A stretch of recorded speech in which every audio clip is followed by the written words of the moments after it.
Parents, teachers, and administrators are all expressing frustrations about the TNReady exams.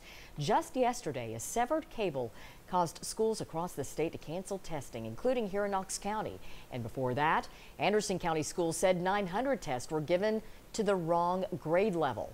That follows what the Department of Education called a deliberate attack on the Questar testing system last week. We've heard a lot of suggestions about how to fix the problems, including switching back to paper and pencil. 10 News reporter Mark Salinger explains everyone from lawmakers to school leaders say that isn't a realistic option. Mark? Robin and John, the TNReady tests likely will not count for a grade, but students must still complete them. If the state were to switch back to paper and pencil, it would cost millions of additional dollars.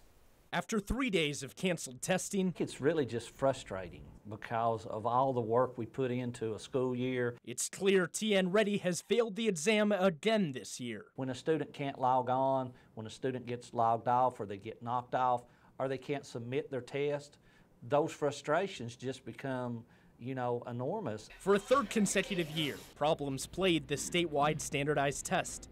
In Anderson County, 900 tests were administered to the wrong grade level. That is just the most recent problem. We've had students that have cried. We've had students that have got in trouble, because they get so frustrated. Dr. Tim Parrott says he received dozens of phone calls from parents wanting answers. He says he's just as frustrated as they are. They call the director of school and they want me to know what I'm going to do about it, and I have no answers. Many asked the same thing. Why not switch back to paper and pencil?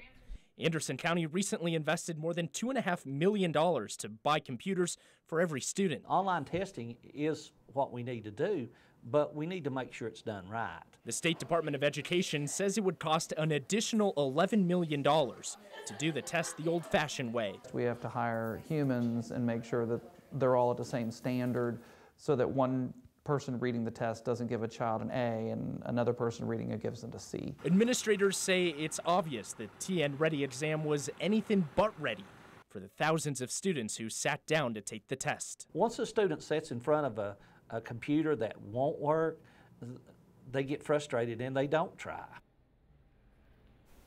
Students around the state will continue taking the tests regardless of the issues. Lawmakers say if they scrap the test completely, school districts would risk losing millions of dollars in federal funding.